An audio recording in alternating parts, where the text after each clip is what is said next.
우리는 끊임없는 선택의 삶을 살고 있습니다. 무엇을 먹을지, 어떤 옷을 살지 등의 사소한 선택에서부터 직업, 결혼과 같은 인생의 중요한 결정을 계속해서 내려야만 하죠. 23이 된 저는 요즘 부쩍 미래를 위한 선택의 무게가 무겁게만 느껴집니다. 특히 취업과 진로는 저의 가장 큰 고민거리입니다. 로이스 로리는 이와 같은 선택의 위험, 그리고 갈등을 제거한 미래 사회를 SF 소설인 기억 전달자라는 책에 담았습니다. 주인공 조너스는 12살이 되는 해를 맞아 직위를 부여받습니다. 직접 자신의 진로를 정하고 취업 준비를 해야 하는 우리와는 달리 책 속 미래 사회에서는 아이들 한 명 한 명을 관찰하여 가장 적합한 직위를 부여해주죠. 취업이 코앞으로 다가온 저로서는 자신의 강점을 찾아 취업까지 보장되는 조너스의 세계가 부럽게 느껴졌습니다. 직업뿐만 아니라 자신의 배우자와 자녀 또한 정해줍니다.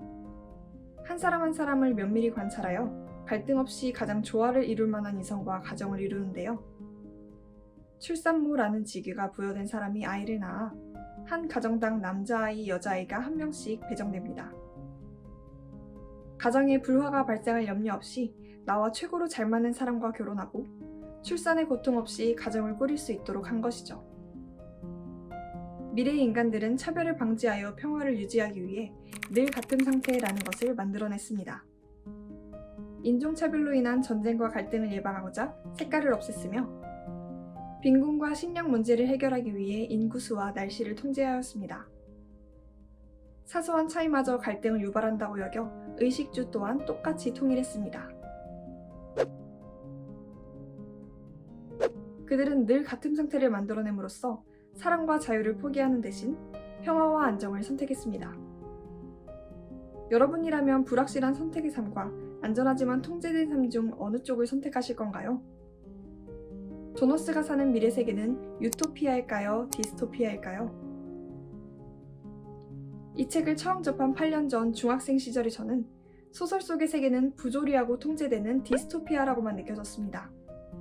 내 마음대로 직업과 배우자를 선택할 수 없고 의식주가 제한되어 있는 인생은 상상이 되지 않았기 때문이었죠.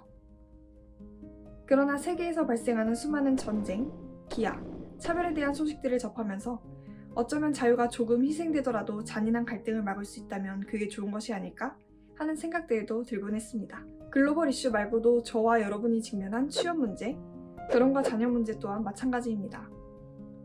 취업 문제로 힘들어할 필요 없이 누군가 나에게 딱 맞는 일자리를 내어준다면, 불화 없이 잔잔한 가정을 꾸리고 의식주까지 제공된다면, 8년 전에 제가 하지 못했던 이러한 조금 더 현실적인 고민들을 어른이 된 지금 이 책을 다시 거듭 읽으며 하게 되었습니다.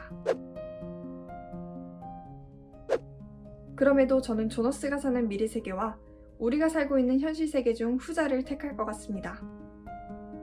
무엇보다 사랑이라는 가치가 아직까지는 인류에게 있어서 가장 중요한 것이 아닐까 하는 생각이 들기 때문입니다. 아무리 편안하고 풍족한 삶을 살지라도 사랑이라는 감정을 느끼지 못한다면 인간은 빈 껍데기에 불과하지 않을까요? 사랑하는 연인이 아닌 누군가 정해준 배우자와의 결혼, 그리고 내가 낳은 자식이 아닌 누군가 배정해준 아이와 이룬 가정에서 우리가 느끼는 진실한 사랑의 감정은 찾기 쉽지 않을 것입니다. 여러분들이 가장 중요하게 생각하는 삶의 가치는 무엇인가요? 로이스 로리의 기억 전달자를 통해 스스로 질문을 던지고 그 해답을 찾아보는 시간을 가졌으면 좋겠습니다.